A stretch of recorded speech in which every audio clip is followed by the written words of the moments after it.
Nah, sebenarnya untuk melihat ini nih memang udah banyak di piping dan mechanical ya. Nanti bisa dilihat untuk sisi elektrikalnya saja. Karena kalau kita mau melihat atau menghitung simulasi harmonisa ini kan tentunya kita harus tahu ya suplainya dari mana, peralatannya seperti itu.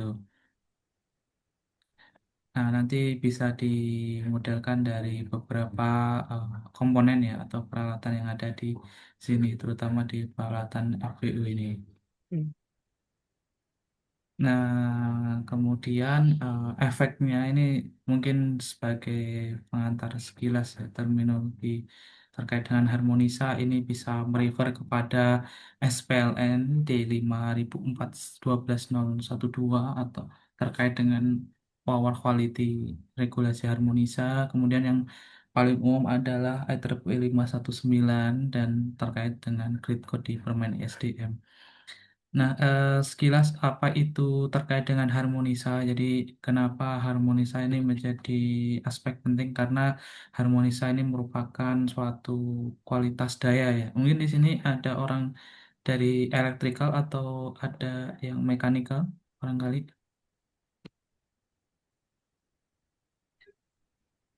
Ya, kalau untuk dari tim kita megang yang electrical sama mechanical sih Pak. Terus juga sambil sekalian untuk belajar bareng gitu. Oh, oke, oke, siap. Nah, jadi memang sepertinya pembelajaran terkait dengan harmonisa ini akan lebih banyak di sisi elektrikal ya, karena harmonisa ini merupakan salah satu semacam kayak penyakit ya di kualitas sistem tenaga listrik, karena yang seharusnya suatu gelombang itu sinusoidal murni. Nah, dengan adanya harmonisa ini maka dia ada terjadi noise atau cacat gelombang seperti itu. Nah, sebagai contoh yang seharusnya itu gelombangnya sinusoidal murni atau pure ini, kemudian dia ada semacam noise gelombang yang dapat menyebabkan kualitas dari tenaga listrik. Nah, efeknya apa ketika satu gelombang non sinusoidal ini ternyata menyebabkan seperti cacat ini ada yang menyebabkan pengaruhnya ya. Nah, penyebab pengaruhnya itu di sini. Nah, di harmonisa itu ada yang namanya kualitas komponen harmonik, baik urutan positif, negatif, dan nol.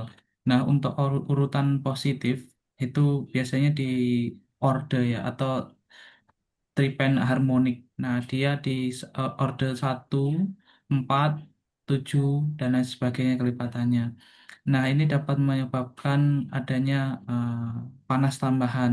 Kemudian untuk yang negatif ini adanya panas tambahan dan juga menyebabkan torsi parasitis pada motor Hmm, induksi. Nah, terutama tapi kalau nggak bisa misalkan connect.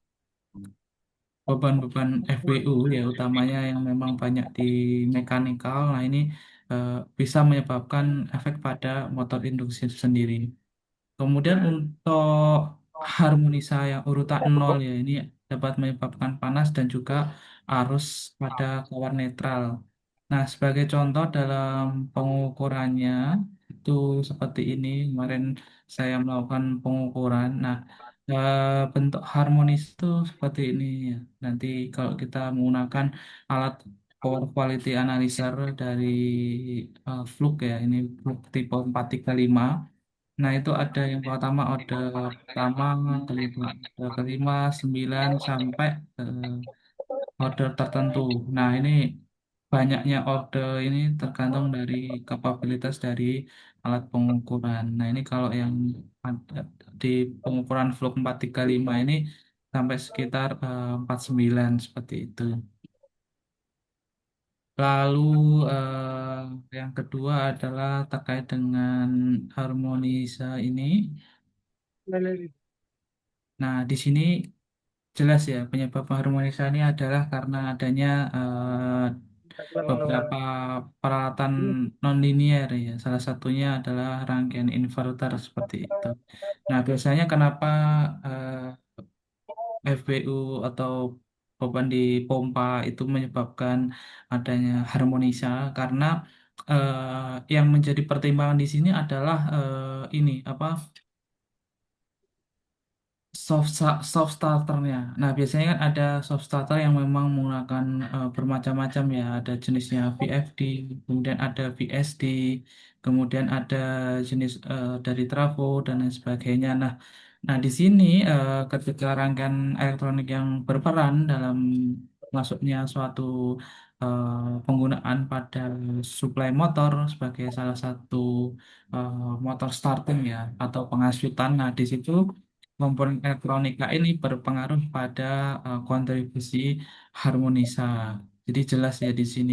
Nah, sebagai contoh di sini yang seharusnya bentuk gelombang sinusoidal dia diubah menjadi suatu bentuk gelombang DC yang terpotong untuk pencacahannya di sini, lalu dia adanya suatu hal yang tidak sempurna ketika keluaran dalam bentuk AC-nya lagi seperti itu. Nah, kemudian dalam noise atau komponen harmonik ini penyebabnya ya mulai dari source inverter converter, kemudian jenis-jenis yang lain ini yang juga menyebabkan adanya kontribusi pada harmonisa. Nah, ini sini dijelaskan seperti sumber-sumber harmonisa yang paling umum digunakan nih ya. Nah, ternyata terkait dengan PLC, BSD, PWM, induction furnace, kemudian konverter, balas, dan lain sebagainya. Kemudian di sini terkait dengan timbulnya harmonisa ini eh, terlihat ya perbedaan antara yang memang gelombang murni dan juga gelombang yang terdistorsi seperti itu. Nah, kemudian secara basic teori ya, ketika kita mengukur, jadi ada yang namanya individual harmonik dan ada yang namanya total harmonik. Jadi perbedaannya adalah individual ini adalah per order yang tadi, mulai dari order satu, 2, 3, dan seterusnya. Nah, total itu adalah total dari ini ya, penjumlahan dari kontribusi individual harmonik tersebut sampai ke total dari nilai N. Nah, nilai N ini adalah sampai misalkan pengukuran tadi kan di 50 untuk ordenya seperti itu. Nah, nilai harmonisa itu sendiri ini adalah nilai dari ukuran pada N. N ini adalah Hmm. jumlah gelombang harmonik ya di titik misalkan order satu, order 2 dikalikan dengan rentang frekuensinya. Kemudian persentase IHD ini dari arus harmoni kuadrat dibagi sama arus nominalnya sehingga untuk mendapatkan total THD ini didapatkan dari formulasi berikut ini yang memang merupakan akumulatif dari individual harmonic distortion.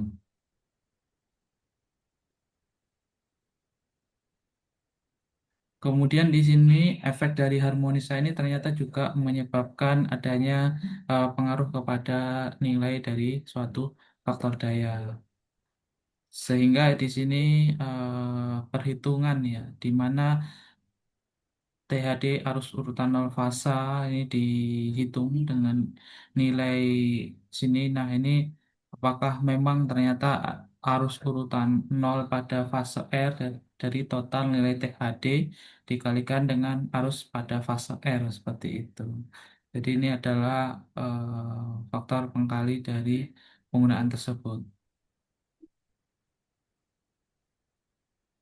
Kemudian sekilas terkait itu dan ini refer dari teori yang tadi disampaikan ini mengacu kepada IEEE 519 seperti itu. Hmm. Kemudian juga terkait dengan standar-standarnya di sini ada batasannya ya berdasarkan rentang tegangan dan juga distorsi arus seperti itu berdasarkan dengan nilai rentang dari arus hubung singkat dibagi atau per arus lainnya seperti itu. Nah, sehingga misalkan didapatkan di rentang di 20 sampai 50, maka harmonik ke-2 sampai ke-11 itu sekitar maksimum harusnya di 7 seperti itu.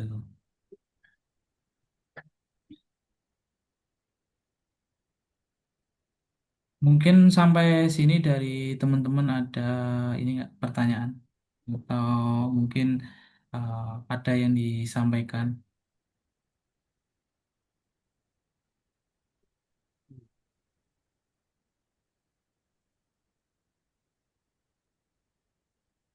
Kalau misalnya nih Pak, kan tadi kan harmonik, harmonik itu sebenarnya kalau tadi kan dibilang bahwa harmonik itu tuh kan ada salah satu penyebabnya kan dari VSD kan.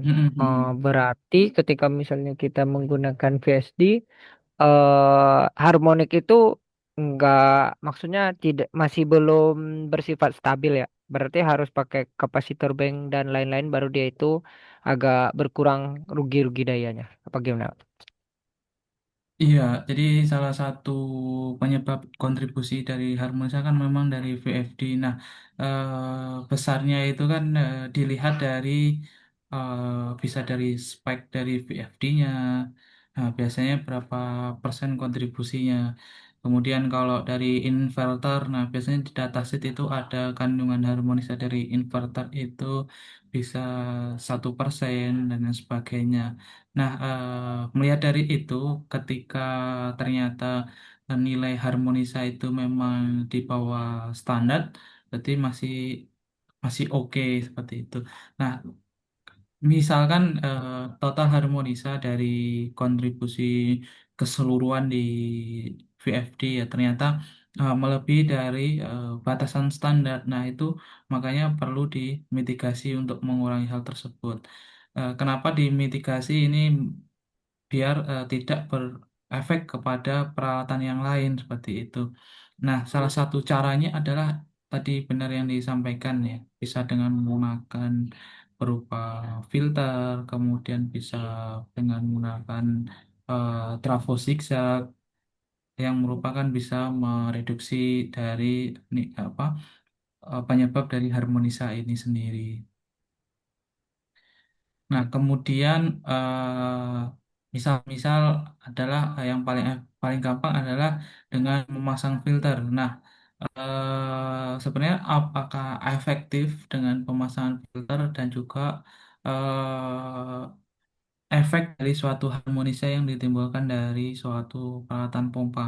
Nah, di sini perlu di asesmen kembali ya, seberapa tinggi sih atau seberapa masif kandungan harmonisa dari dampak dari suatu peralatan seperti tadi FD atau VSD terhadap keseluruhan THD seperti itu. Nah, jika memang efek harmonisa ini cukup tinggi, nah ini perlu usulan seperti tadi seperti itu. Oh, oke. Mungkin yang lain ada yang mau nanya? Ya, kalau misalnya gagal paham, karena kan di sini kan ada beberapa juga kayak Devi ini dari mesin, Farid dari elektro, Mbak Medi juga dari IT, Rifki dari IT. Mungkin kalian bingung apa sih yang dimaksud dengan harmonisa dan itu kenapa bisa muncul? Bisa juga mungkin nanyain. Iya, betul. Mungkin kalau ada yang ditanyakan atau masih terlalu dasar ya tadi apa yang Hmm. disampaikan bisa ditanyakan. Jadi barangkali masih belum terbayangkan atau gambar.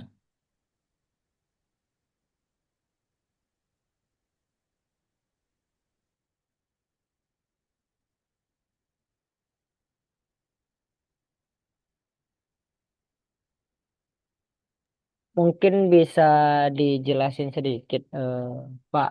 Karena kan teman-teman kan masih belum paham banget nih tentang harmonika dan motor listrik. Mungkin bisa dijelasin gitu kan kayak apa sih sebenarnya harmonik ini dan kenapa harmonik ini nih termasuk dalam rugi daya gitu mungkin sih Pak pertanyaan. Oke, siap.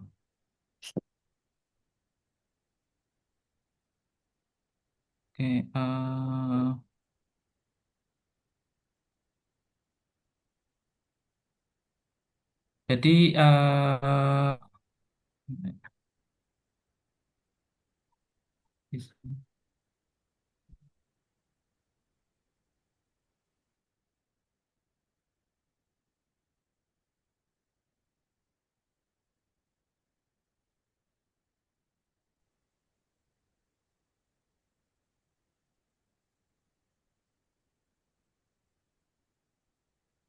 nah, ini juga saya coba perlihatkan dari sumber yang ada di software etap, barangkali juga bisa lebih komprehensif.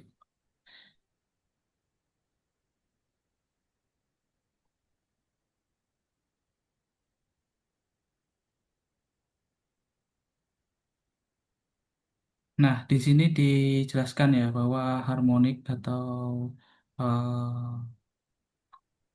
harmonisa itu merupakan salah satu penyebab dari nonlinear ya dalam suatu sistem ketenaga listrikan. Nah, ini untuk sumber dari harmonisa arus bisa dari static load, UPS, charger, kemudian FD, Hmm. trafo, inverter, dan lain sebagainya. Kemudian sumber dari harmonisa tegangan ini bisa dari power grid. Nah, ini power grid ini memang bisa dari sumber dari PLN atau genset, kemudian generator sinkron, inverter, kemudian static load, dan juga WTG.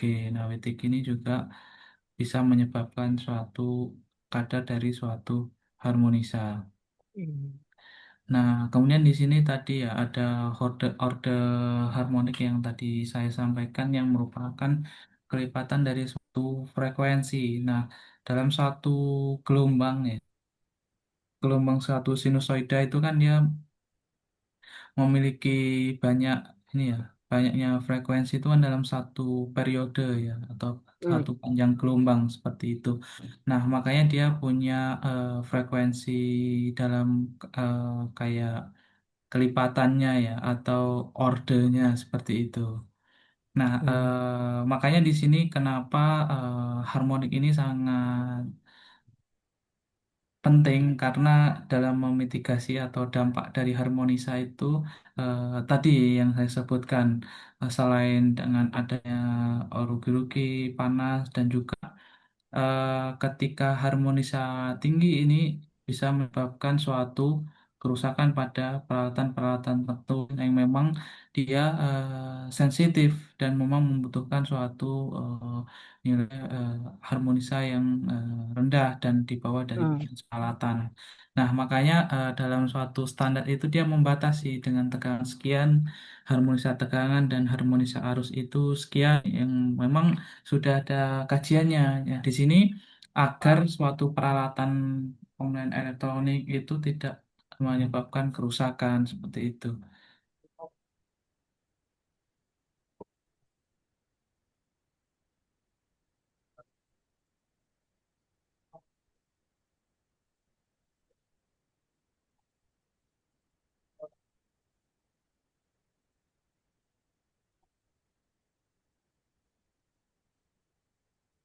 Oke, mungkin ada ini pertanyaan lanjutan.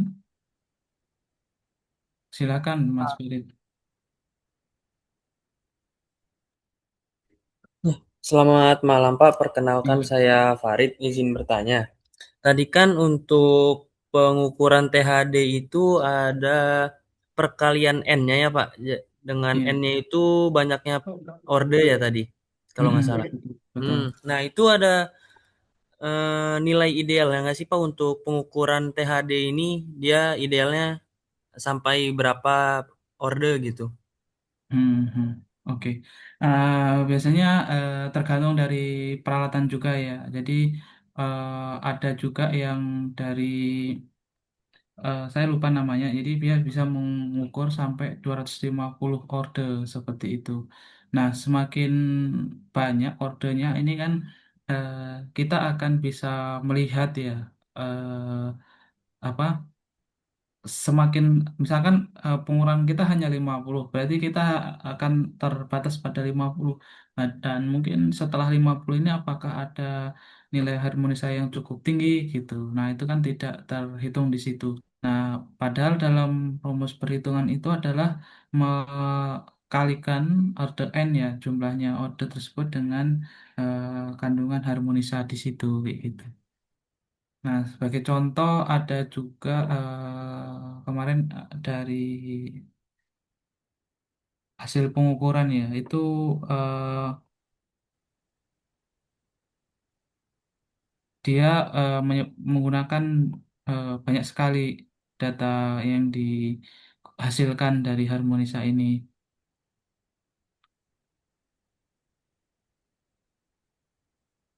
Eh, saya coba. Seperti itu, Mas Farid. Mungkin ada ini.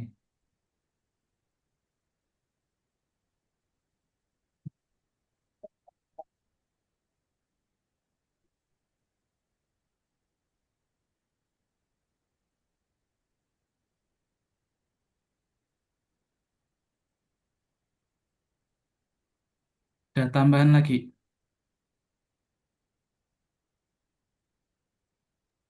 Berarti Biasanya itu tergantung alat ukurnya, Pak, atau equipment yang kita ukurnya. betul. Jadi berdasarkan alat ukur. Jadi kalau yang tadi saya pakai itu fluk tipe 435 itu hanya sampai 50 order harmonik.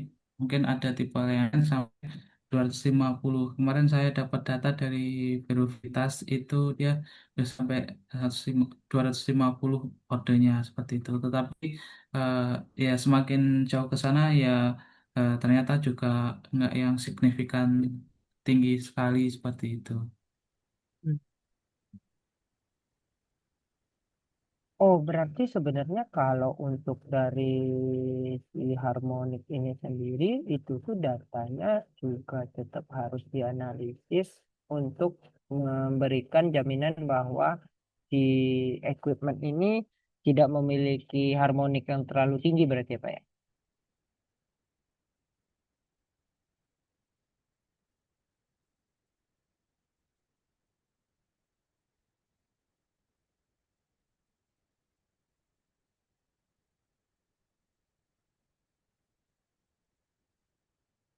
Sorry Pak, Bapak kemit. Ya. Nah, sorry, misalkan kita pakai hasil pengukuran ya. Nah, sebenarnya di dalam pengukuran itu sudah dimunculkan nilai THD-nya itu sekian gitu, 1,7%, 1,5% seperti itu. Nah, kemudian pastinya kita analisis ya, berapa nilai total THD atau kita lakukan simulasi menggunakan software itu. Nanti akan dimunculkan di sana berapa total dari THD itu sendiri. Nah, tapi biasanya untuk report-report dari ini nih biasanya kepakainya di equipment apa saja, Pak? Misal kayak kayak tadi kan contohnya kan di peleburan panel peleburan besi gitu ya, Pak, ya. Mm-mm, mm-mm. Nah, selain itu tuh apa lagi? Iya, jadi biasanya yang paling common itu yang di sini tadi ya. Dia banyaknya adalah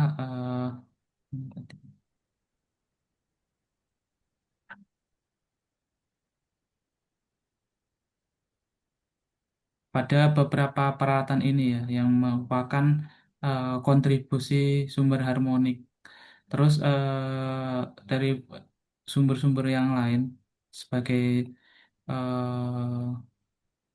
contoh ya bahwa ternyata di industri yang memang memiliki karakteristik ya terutama beban-beban berikut ini juga dikategorikan sebagai salah satu beban nonlinear di mana beban nonlinear ini adalah potensi yang menyebabkan atau berkontribusi pada meningkatnya nilai efek harmonisa itu sendiri seperti di ini ya apa smelter itu juga sangat tinggi sekali kandungan harmonisanya. Makanya biasanya di smelter itu selalu dia menggunakan filter ya. Oh ya, filter Nah, harmonika kemarin itu. saya juga dapat salah satu kajian itu di eh, smelter Mempawah. Jadi sebagai salah satu untuk melakukan stabilitas daya itu kemarin coba membandingkan ya evaluasi antara BSS, SVC, Satcom dan harmonic filter. Nah, dari segi tersebut ini sebagai salah satu penstabil tegangan ya bisa dilihat dari beberapa parameter. Jadi,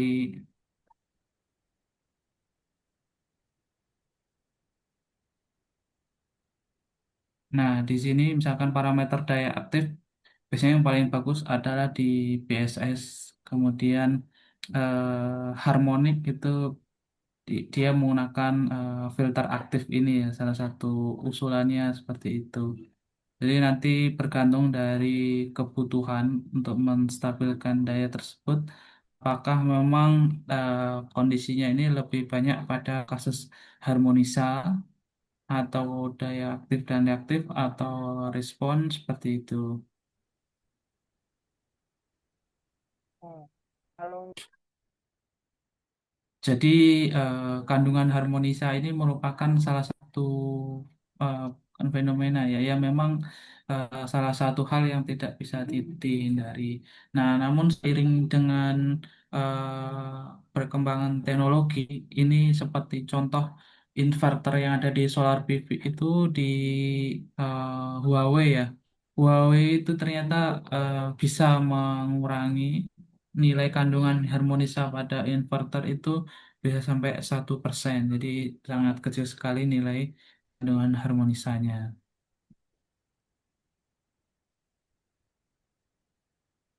oh, kalau yang tadi yang BESS sama SBC itu tuh tadi brand atau apa, Pak? Saya juga baru tahu.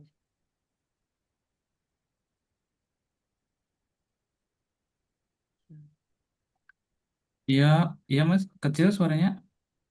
Sorry, sorry. Yang tadi BESS sama SVC itu apa, Pak? Apakah brand atau apa? Oh, SVC ini anu, BSS ini baterai, baterai energi Oh, storage. baterai. Ya, kalau yang SVC ini static var kompensator. Oh, Heeh. Statcom itu static kompensator. Iya, iya. SWC itu apa, Pak? SVT itu static kompensator, jadi berupa daya aktif, kemudian ini daya reaktif untuk kompensatornya dari satu komponen statik. Kemudian kalau ini statcom biasa itu Hmm. salah satu ini sih apa variasi dari adanya kompensator ya. Jadi macam-macam kompensator itu jenis-jenisnya ada banyak sesuai dengan kebutuhannya. Jadi kalau misalkan dia static var kompensator, nah dia akan kompensasi hanya pada kebutuhan daya reaktifnya gitu. Hmm. Oke, Pak.